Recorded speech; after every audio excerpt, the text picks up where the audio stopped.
Olá, estamos de volta para tratar agora sobre a composição química das impressões digitais latentes. As impressões que são deixadas sobre objetos em cenas de crime e também é conteúdo do edital da nossa prova de concurso, conhecer sobre aspectos químicos das impressões, né?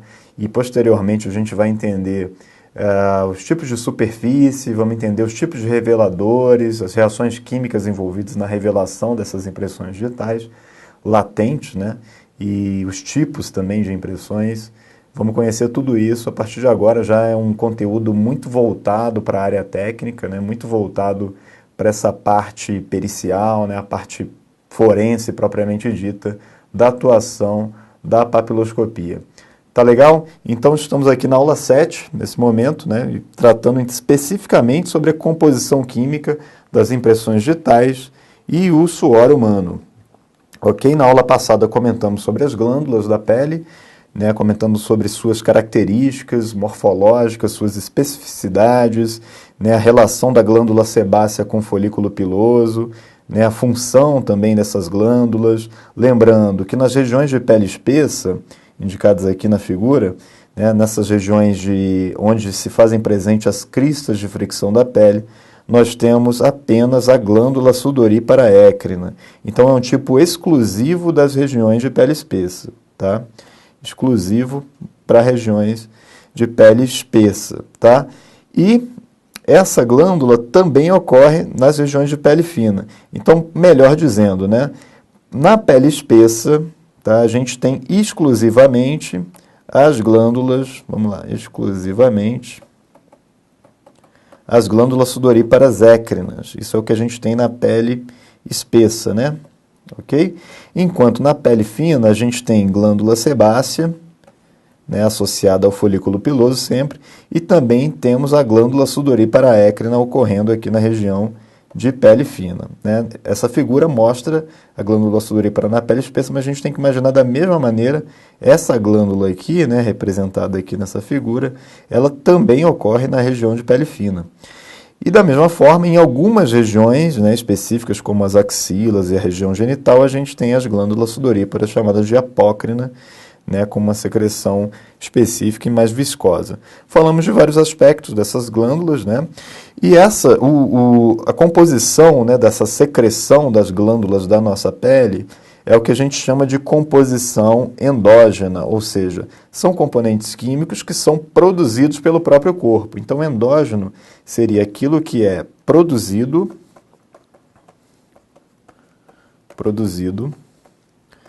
pelo próprio corpo, ou pelo próprio organismo, né, por assim dizer. Então seria a composição endógena, aquela que é produzida pelo próprio corpo. Temos os componentes químicos das glândulas sudoríparas écrinas, né, as glândulas sudoríparas propriamente ditas, das glândulas sudoríparas apócrinas e das glândulas sebáceas. O que vai ser mais importante para a gente vão ser as secreções da glândula sudorípara écrina e da glândula sebácea. Por que a secreção da glândula sebácea é relevante? Se as cristas de fricção da nossa pele, né, elas, nessa região de pele espessa, a gente só tem glândula do tipo sudorípara écrina. Então, por que a sebácea vai ser relevante?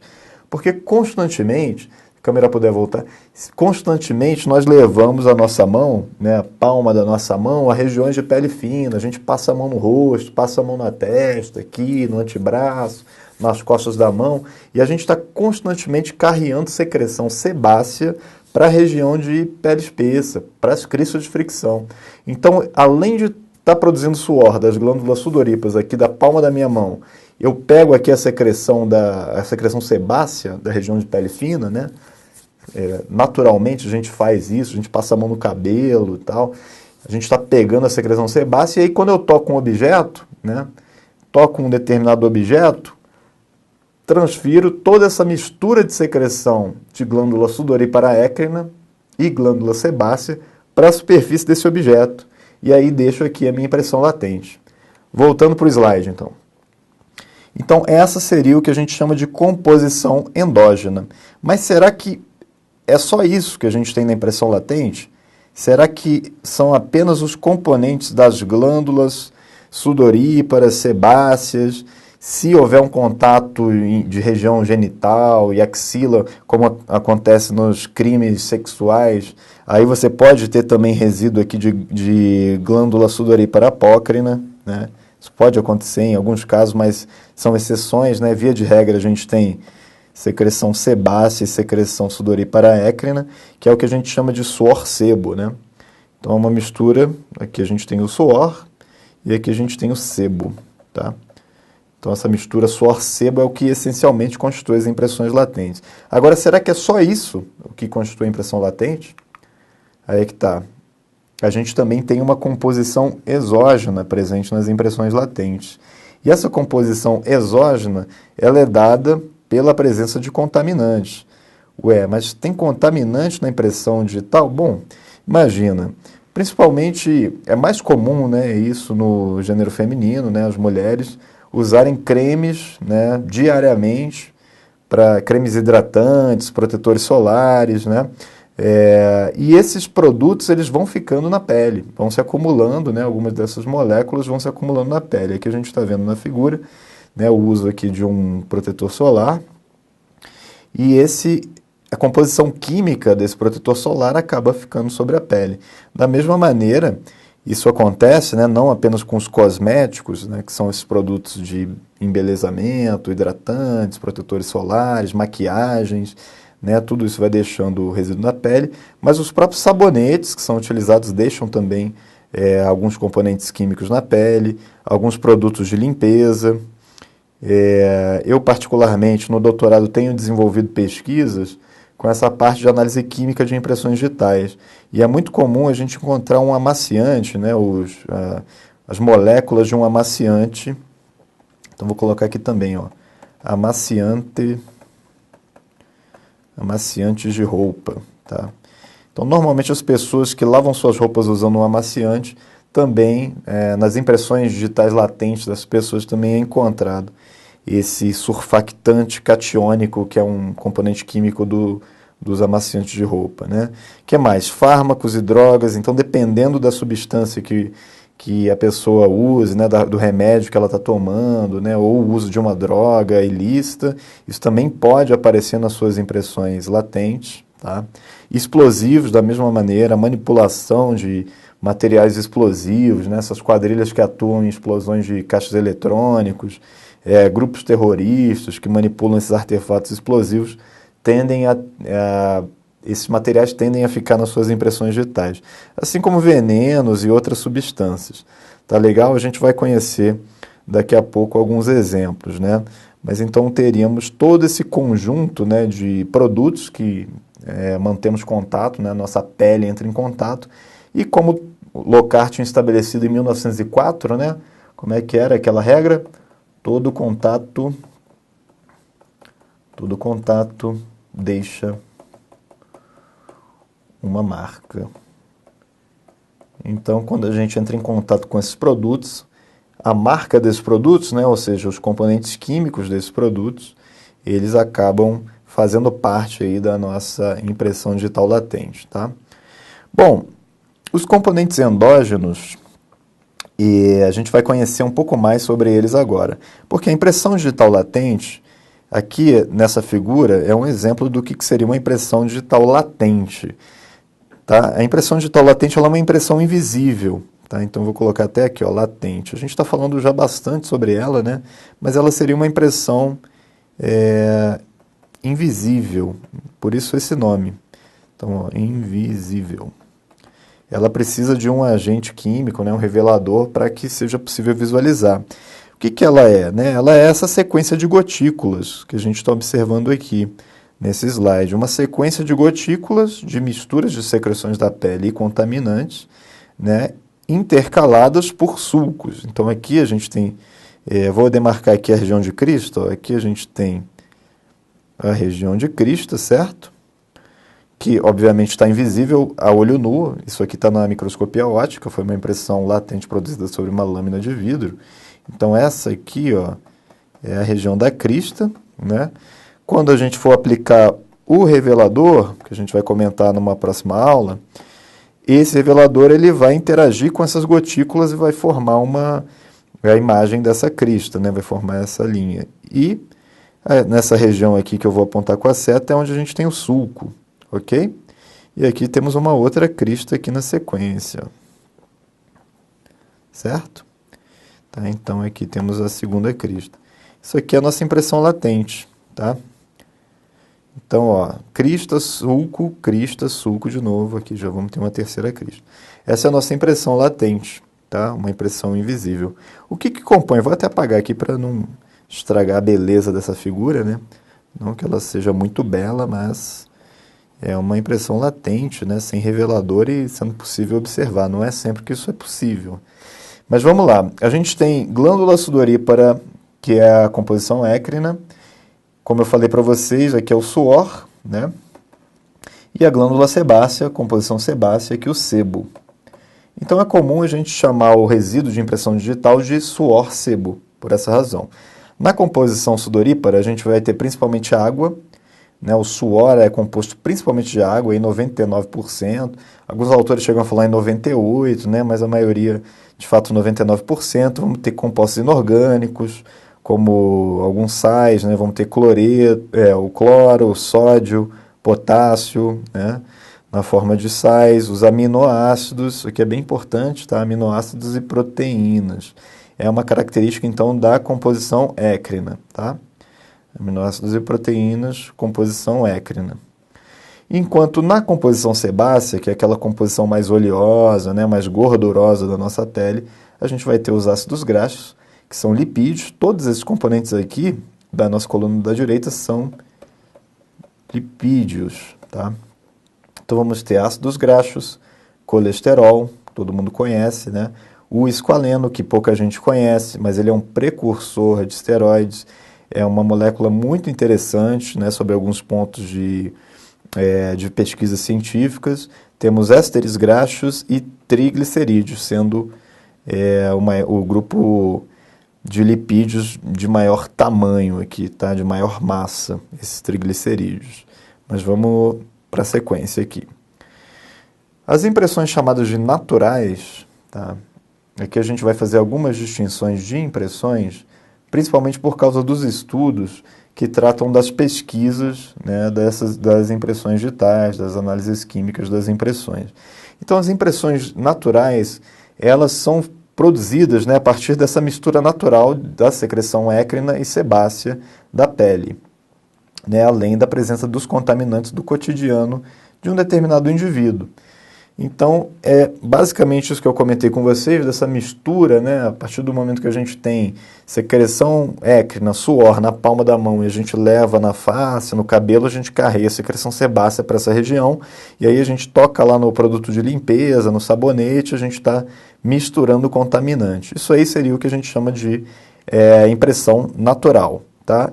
É a mais adequada para os estudos científicos que buscam simular, né, simular a condição real, né? Como que seria uma impressão de fato de local de crime, né? Para poder avaliar um novo reagente que vem sendo estudado, eu obrigatoriamente precisaria fazer testes com impressões chamadas de naturais. Então eu ofereço um objeto para um indivíduo, ele toca aquele objeto, né? Sem nenhum tipo de preparo da pele, ele simplesmente toca o objeto e eu avalio a eficiência desse método de revelação, tá? Nessa impressão digital latente. Essa abreviação aqui, ó, IDL, significa impressão digital latente. Então isso é muito comum também aparecer abreviado, tá? A composição química de uma impressão natural é complexa, porque a gente vai ter células mortas. Lembram-se quais são essas células? Aqueles queratinócitos, né, que se descamam da superfície da epiderme. Vamos ter queratina, que é uma proteína produzida pelos queratinócitos, muito abundante ali, né, nessas camadas de células mortas da pele. Vamos ter água, porque a secreção sudorípara, né, o suor, tem principalmente água. Ácidos graxos de secreção sebácea, vamos ter colesterol, também de secreção sebácea, esqualeno de secreção sebácea, e a presença de possíveis contaminantes. Na literatura científica, se a gente fizer uma pesquisa bibliográfica, a gente vai encontrar trabalhos que falam sobre a detecção de nicotina em impressões digitais de fumantes, tá? Então é possível você dizer que a pessoa é fumante a partir da análise química da sua impressão digital. Então, se eu levo essa impressão aqui da figura para um espectrômetro de massa, né, o equipamento que a gente pode usar para analisar quimicamente, chama espectrômetro de massa. Tá? Poderia usar também técnicas espectroscópicas, né? Mas as técnicas de espectrometria de massa são bem difundidas para análise de impressões digitais, né? Algumas delas. E um desses trabalhos falou sobre a possibilidade, avaliou isso e confirmou que era possível detectar a nicotina na impressão digital. Tá? Além disso, a gente já teve trabalho falando sobre a detecção de cafeína. E o mais interessante é que a pessoa não teve o contato da pele com a cafeína, mas ela ingeriu o café. Então, você dizer que o dono daquela impressão digital, a pessoa que produziu aquela impressão digital, ingeriu o café, é algo interessante, né? Algo que pode ser relevante no contexto de uma investigação. E aí não só café, como drogas, né? Aqui a gente tem também relatos de aspirina, dentre outros fármacos, né? Outras substâncias e a possibilidade de identificar também THC, cocaína, heroína. Existem também estudos mostrando as drogas ilícitas e a detecção dessas drogas em impressões digitais. Então essa seria uma impressão natural, uma impressão composta de secreção écrina, secreção sebácea, mais contaminantes que fazem parte do cotidiano daquela pessoa. Claro que isso vai variar, o contaminante vai variar dependendo do hábito da pessoa, né? Vamos lá. As impressões chamadas de écrinas são as impressões suadas, né? Aquelas impressões cujo seu conteúdo, né, sua composição é essencialmente o suor da pele. Como que isso é produzido nos trabalhos científicos? A pessoa, ela normalmente lava suas mãos, né, com água e sabão, lava suas mãos, ou pode usar um solvente também para remover os lipídios da pele, e aí introduz a mão dentro de uma sacola plástica, dentro de um saco plástico preso com elástico, e deixa por alguns minutos essa mão presa dentro do saco plástico. Se vocês fizerem esse teste, né, eventualmente vocês vão perceber que a mão de vocês começa a suar, né? Ou seja, a gente acaba estimulando a secreção sudorípara das mãos quando a gente faz esse tipo de coisa, né? Então a maioria dos trabalhos simula assim uma impressão écrina, produz essa impressão e analisa a composição química. E dentro dessa avaliação química, se observa que as impressões écrinas são compostas 99% de água, né, assim como o suor. Tem proteínas, tá, em baixa concentração, mas principalmente albumina, queratina, que é aquela produzida pelos queratinócitos, catepsina, dermicina, né, que mais? Os aminoácidos, principalmente serina, como a gente está vendo aqui Cadê aqui, ó, na figura? Vou apontar, ó, a gente tem aqui a serina, tá? Esse seria o principal aminoácido detectado em impressões digitais écrinas, né? Impressões latentes écrinas. O que mais? A gente tem glicina também sendo detectado. E a gente tem ácido lático, um outro componente de secreção écrina, o ácido úrico, ureia, aqui já compostos da excreção, né? E que mais? Cloro, sódio, né? Potássio, amônia, cálcio, dentre outros compostos, tá legal? Então seria a composição química de uma impressão écrina que está totalmente relacionada, né, à secreção da glândula sudorípara. Seu maior componente, então, é a água, né, representada aqui nessa figura. Temos aqui o exemplo do ácido úrico também aqui embaixo e da ureia, né, componentes da nossa excreção. Bom, impressões sebáceas, por outro lado, são impressões ricas, né, em lipídios, ricas no sebo da nossa pele.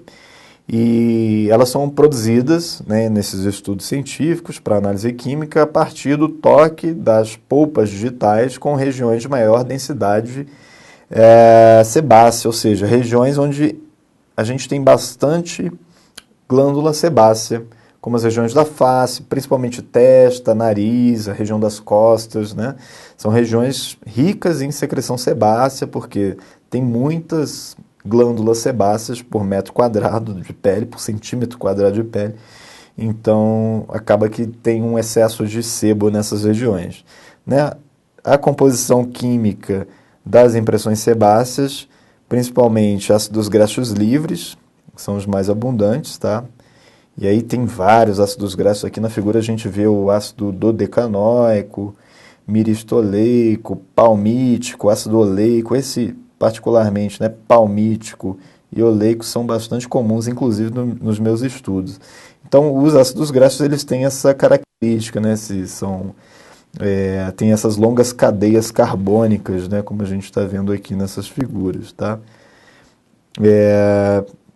Que mais? Então aqui, ó, foi até destacado o ácido oleico e o ácido palmítico, né? Com 18 carbonos o oleico e o ácido palmítico com 16 carbonos. Tá legal? Conforme essa figura que a gente pode observar. O que mais? Ésteres graxos é um outro componente, tá? Das impressões sebáceas, né? E das glândulas sebáceas. Os triglicerídeos, que são moléculas maiores, né? São mais pesados, né? Em comparação com esses outros lipídios.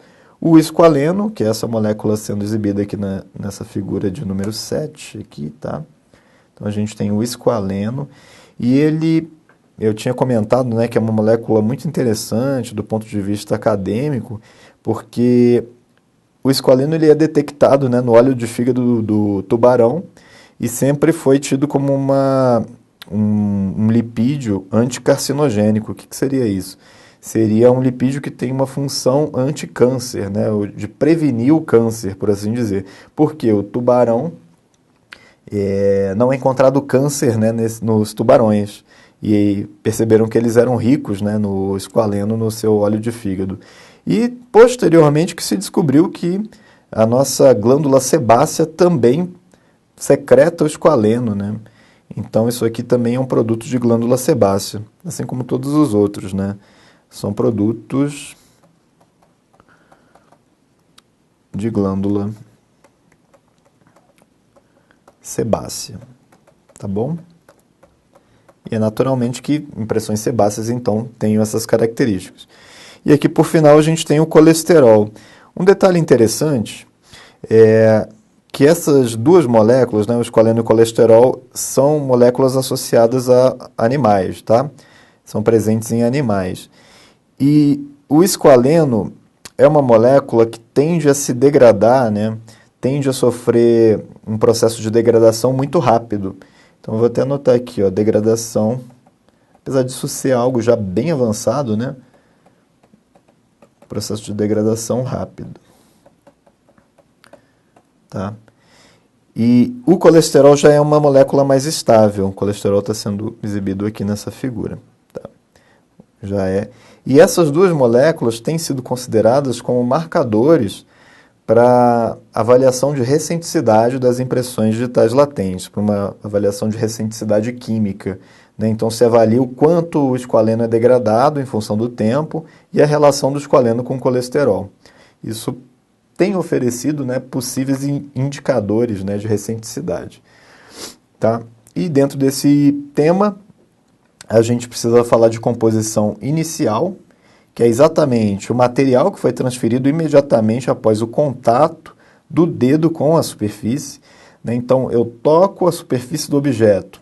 Aquela é a composição inicial da impressão digital latente, ok? E a composição envelhecida é depois que um lapso temporal é transcorrido entre a produção e a detecção dessa impressão. Então, corresponde à evolução da composição inicial no tempo, certo? A composição envelhecida, então, nada mais é do que a composição inicial transformada. Vou colocar aqui, ó, é inicial transformada. Espera aí, então eu estou dizendo para vocês que a composição química da impressão digital latente sofre alterações em função do tempo. Exatamente. O que acontece? A gente tem a perda de água, como a gente viu que 99% da secreção écrina é água, a água acaba sendo um componente muito abundante da composição inicial, né? Muito abundante a água. E aí essa perda de água envolve uma perda de massa da impressão digital, né, à medida que o tempo vai passando.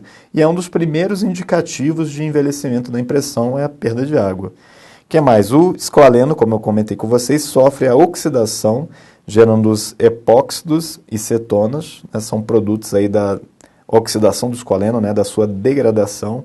Os ácidos graxos de cadeia longa vão sendo transformados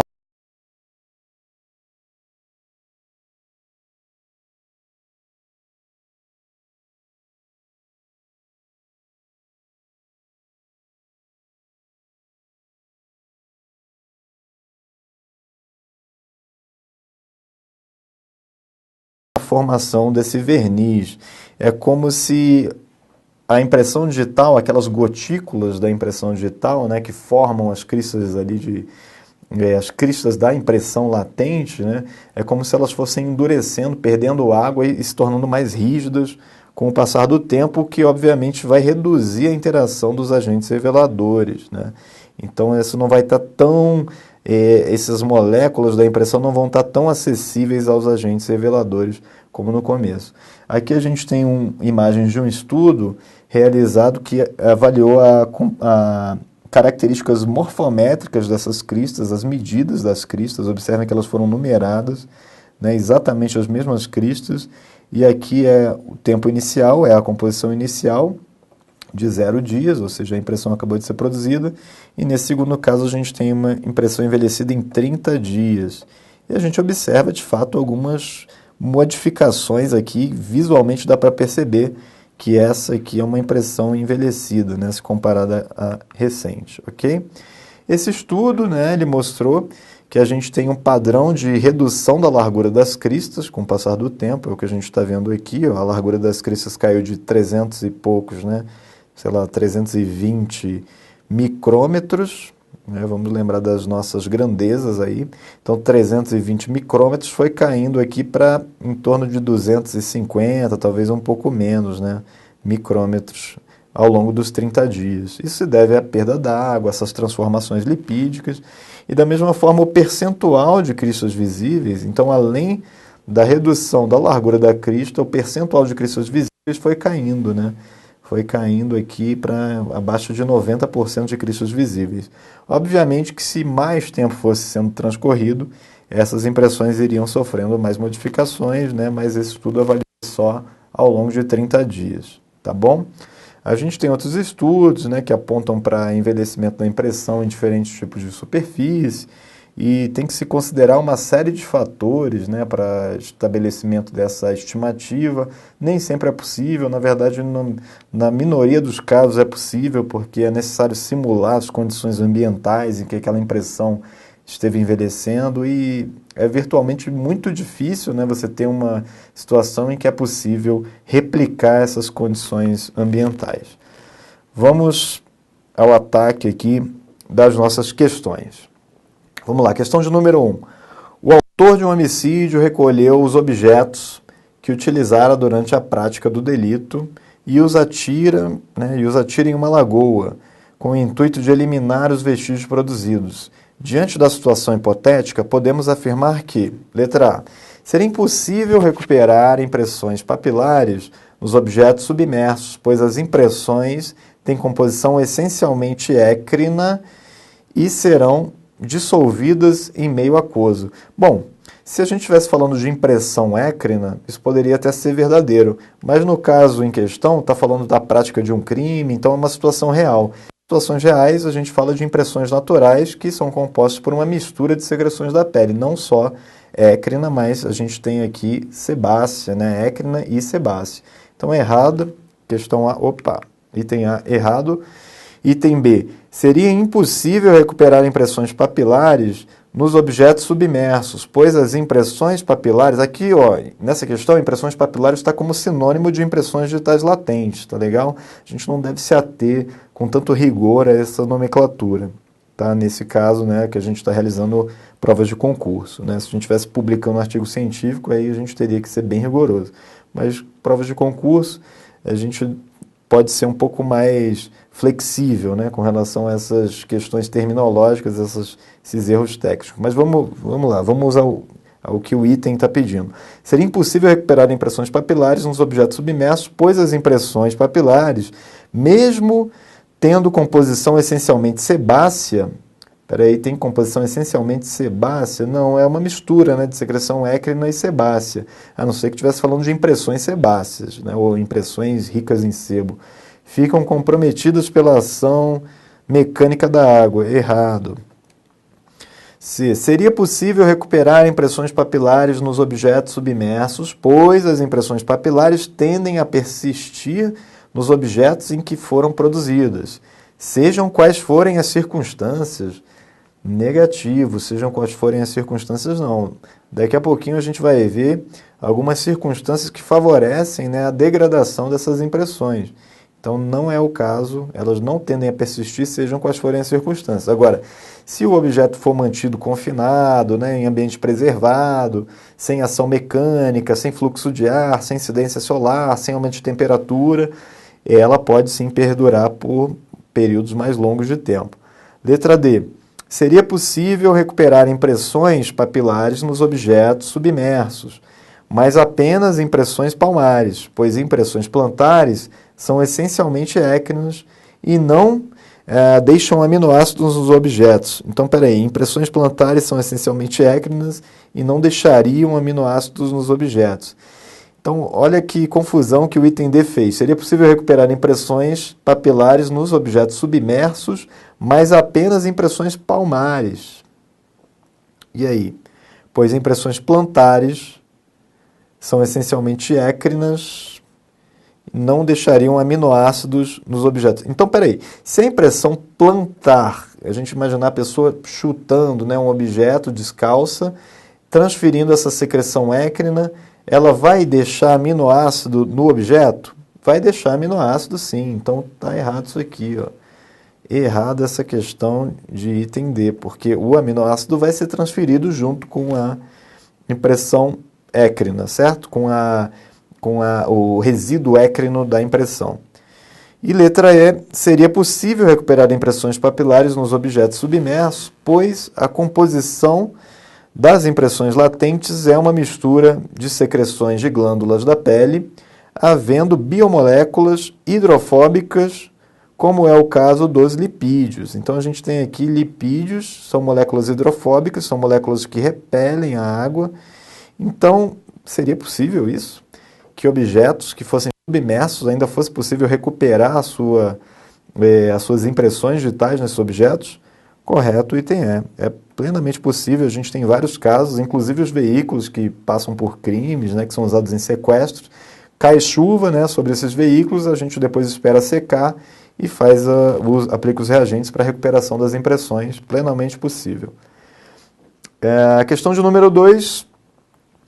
Os indivíduos acometidos de queratodermia, enfermidade que impede a leitura das impressões papilares, são exceção em relação ao princípio da universalidade relativo a essas impressões. Então, a gente voltando lá no tema da nossa primeira aula, né, quando a gente está falando de princípios, né, das impressões digitais,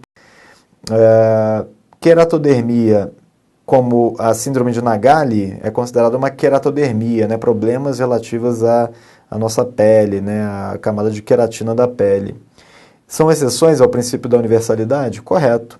São sim exceções com relação ao princípio da universalidade. Correto, item 1. Correto. Melhorar isso aqui, né? 2. A qualidade das impressões datiloscópicas latentes encontradas na cena de um crime está relacionada à idade, ao gênero, que é gênero, sexo, né? Masculino ou feminino, e a ocupação do sujeito. Esse item a gente vai tratar especificamente na próxima aula, né, dessa questão, mas eu já adianto para vocês que está correto, tá? Essas características, né, gênero, ocupação, né, o que seria ocupação, no que a pessoa trabalha, né, isso pode influenciar sim a qualidade, né, da impressão digital latente, tá? O que mais? 3. Impressões datiloscópicas são pouco sensíveis à temperatura, motivo pelo qual persistem por longos períodos na cena de um crime, sem perda significativa de qualidade. Então, peraí, são pouco sensíveis à temperatura, né? A gente está vendo que é um resíduo biológico que tem muita água, né? Com o aquecimento a gente vai ter perda de água, e aí fala motivo pelo qual persistem por longos períodos na cena de um crime. Falso isso daqui. Se não forem preservados, se os locais de crime não forem preservados, os objetos não forem devidamente preservados, a gente vai ter um grande problema aí relativo à recuperação dessas impressões. Errado, item 3. E 4, o princípio da imutabilidade dos desenhos papilares diz respeito à sua característica de imperecibilidade. A gente falou de imperecibilidade, a gente falou de perenidade, certo? Então, vou colocar aqui, ó, perenidade, mas ele está falando de 2 princípios, né? Então, existe aí uma certa confusão que o item está tentando levar o candidato. Imutabilidade é uma coisa, né? É que o desenho ele permaneça, né, com suas posições relativas, a sua possibilidade de uso para identificação ao longo da vida do indivíduo. E perenidade significa que as impressões elas perduram na pele desde do desenvolvimento fetal até após a morte, né? Então ele começa aqui, ele continua, ou seja, ao fato de esses desenhos manifestarem-se desde o desenvolvimento fetal até a completa putrefação cadavérica. E ainda tem um problema aqui, ó, além da confusão, né, entre os princípios, completa putrefação cadavérica. Se a putrefação é completa, então, né, eu entendo que por putrefação completa nem tecido mais de pele reste sobre esse cadáver. Então é errado também aqui o item de número 4. Acho que dá tempo da gente fazer mais uma, né? Acerca das impressões digitais latentes, julgue os seguintes itens. As impressões digitais latentes consistem em um resíduo de mistura suor-sebo. Correto. Correto, item 1. Vou anotar aqui à direita porque eu não tenho espaço ali à esquerda, certo? Então, correto, item 1. 2. O componente sebáceo das impressões digitais latentes é bastante complexo, contendo proteínas e aminoácidos. Opa, proteínas e aminoácidos é de secreção sudorípara écrina. Errado, item 2. 3. O componente écrino das impressões digitais latentes possui alto teor de água. Correto. Componente écrino é o produto da glândula sudorípara écrina. Alto teor de água, 99% apenas, né? 99% é alto teor? Claro. 4. É possível apontar a presença de nicotina e outros contaminantes em impressões digitais latentes utilizando técnicas analíticas de detecção molecular. Correto também. Eu comentei com vocês da espectrometria de massa, né? A espectroscopia Raman, espectroscopia de infravermelho, são técnicas analíticas para detecção molecular. 5. O conhecimento sobre a composição química de impressões digitais latentes não é importante para os métodos de revelação. Não é importante? Peraí, o método de revelação vai ser aplicar um determinado agente químico, né, ou físico, mas eu vou aplicar esse agente químico na impressão e ele vai ter uma reação química na impressão. Se eu vou aplicar esse agente químico na impressão, eu preciso saber quem ele vai atacar, né? Será que é o aminoácido? Né? Será que é o lipídio? Né? Então esse é um tema de uma aula que a gente vai ter mais para frente ainda, tá? Mas claro que é relevante saber, né? Claro que é importante saber a composição química, ok? Então é errado também esse item. Mais uma ainda, não sei se dá tempo, mas vamos lá. Deixa eu ver, essa é a última. Sobre a recenticidade de impressões digitais latentes, é correto afirmar que, então, recenticidade de impressões digitais latentes. As impressões digitais recentes não são ricas em água. Opa, recente não são ricas em água? Errado, as recentes são ricas em água. Lembra que a água é o principal componente aquoso perdido aí no início, né, do envelhecimento. A composição chamada de inicial é aquela que não sofre alterações com o passar do tempo. Então, a composição chamada de inicial é aquela que não sofre alterações com o passar do tempo. Não, a inicial é aquela que é produzida no momento do toque, né? não existe, né, uma impressão que não sofra alterações com o passar do tempo. Tá? Então é errado também. Letra B. C. A composição chamada de envelhecida é aquela encontrada no estágio em que não é mais possível recuperar a impressão digital. Então ela é chamada de envelhecida quando não é possível recuperar a impressão? Errado. É possível sim recuperar impressões envelhecidas. Vai depender do suporte, vai depender de uma série de condições. Claro que a qualidade dela pode estar prejudicada, mas ainda assim é possível recuperar. D. O estágio de putrefação ou efisematoso, opa, isso aqui é putrefação, isso é decomposição de cadáver, né? Consiste em um dos estágios de decomposição das impressões digitais latentes. Errado também, isso é de cadáver, não de impressão digital. Os lipídios, em regra, são componentes sebáceos que tendem a perdurar por um período de tempo razoável. Então, são sebáceos, correto? Tendem a perdurar por um período de tempo razoável, correto? Gabarito item é, os lipídios são mais estáveis, né? Eles tendem assim a se manter nas impressões. Alguns vão sendo degradados, né? Mas em regra geral, os lipídios tendem a ser mais estáveis nas impressões, ok? E é isso aí, daqui a pouco a gente volta com a próxima aula. Valeu!